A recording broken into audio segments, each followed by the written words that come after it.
Too many women use sex as a weapon, and let me tell you right now, that is toxic as hell and one of the biggest turnoffs for men. Ladies, if you are withholding intimacy just to punish your man or control him or think you have the upper hand, you're not being powerful. You're being manipulative, and men see it.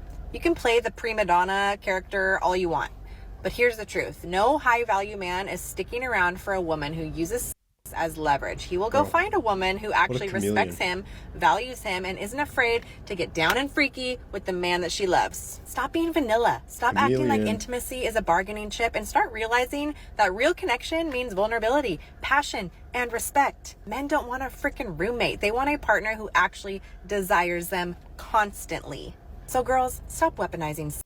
Ladies, weaponizing sex does not make you classy. It makes you very replaceable, and men do not tolerate it. Respect yourself enough to walk away from women who play those games. Reading the script.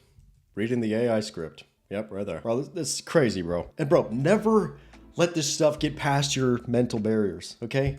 Look at this video. Do you hear what she's saying, and then look at what she's wearing at the same time? She's telling women, don't weaponize against men. What is she doing in this clip? She picked out the skimpiest, tightest outfit that she could, made sure the camera was angled so you could see everything in frame, and then she hits it with the utmost hypocrisy. Yeah, you guys, don't weaponize sex. Don't use your sexuality against men. That's evil. Bro, I swear, I knew this was going to happen.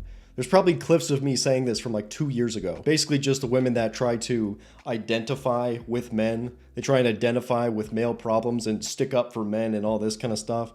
But bro, they're no different than these OF chicks. They're just looking for attention online. I can't sleep, I can't eat, I can't drink anything without feeling pain, true pain. There's some reasons on why I consider myself a trad wife. I also think I'm a trad wife because you won't catch me saying I wear the pants in the relationship, or he can't tell me what to do. I'm the boss in the relationship. He's the man, but you're wearing the pants. To me personally, that's not the flex that you think it is. I don't receive it as a flex. I think that demasculates your husband, and it makes y'all both look kind of silly. I'm also a trad wife because I think if women can say I want a man that's physically fit, spoils me, pays all my bills, then a man can say I want a woman that cooks, cleans, takes care of the home, and takes care of herself, looks nice, keeps up with herself, is healthy. I think it goes both ways. I also don't think if the man pays all the bills, has a job, does all the outside of your house labor, building and fixing the things around the house, I think he shouldn't have an equal share on the in-house chores.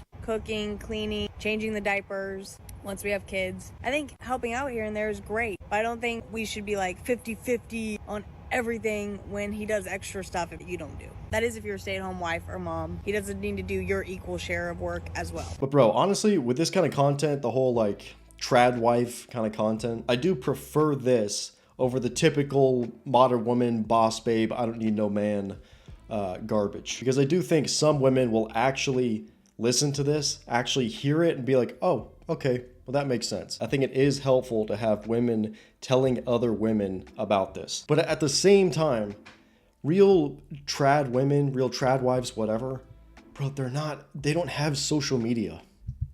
They're not on social media like this. They're not trying to build a business. Their main focus is on their man and on their family.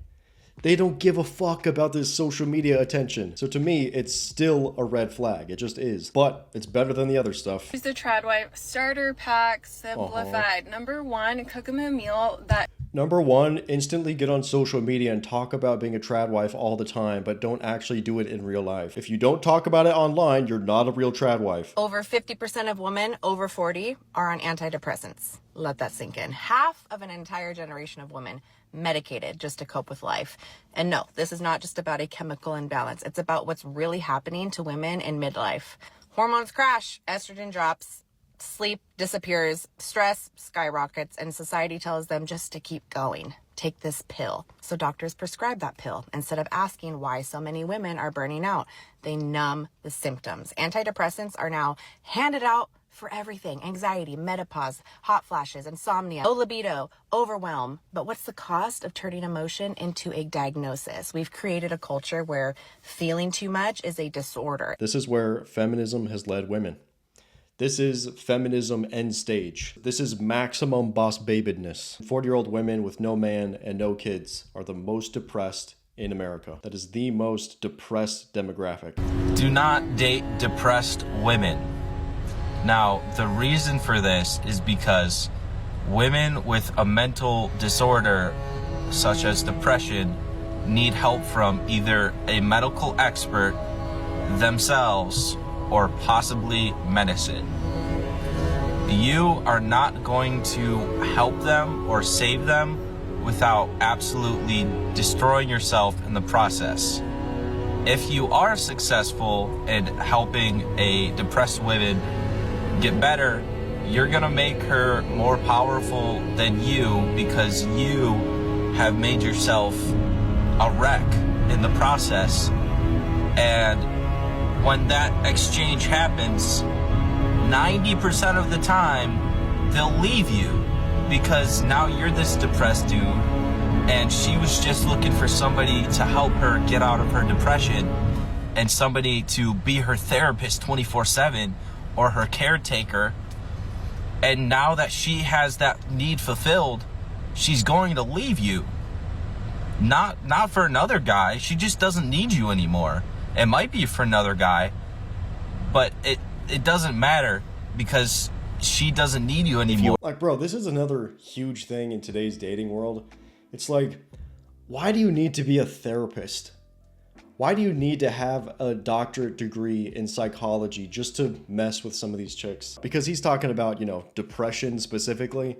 But let's be real, like, a lot of these mental issues are super, super common today. Like bipolar, narcissistic, depression, all of this kind of stuff. And women just say, oh, you have to accept me as I am. You have to accept me as my crazy self. Ha ha ha. And it's just like, bro, why?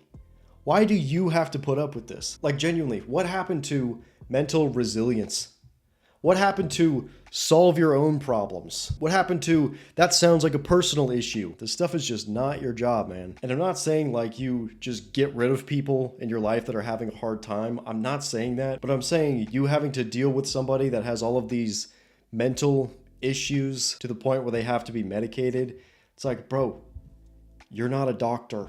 You're not a psychiatrist. It's not your job. I genuinely hate this freaking generation of freaking dating because why the are you gonna be obsessed with me freaking one day? Legit obsessed with me. I'm talking double snap, triple snap, quadruple Snapchatting, bro. Talking on the phone, saying he gonna take me on freaking dates and all this other and he's gonna treat me right. All love this bombing.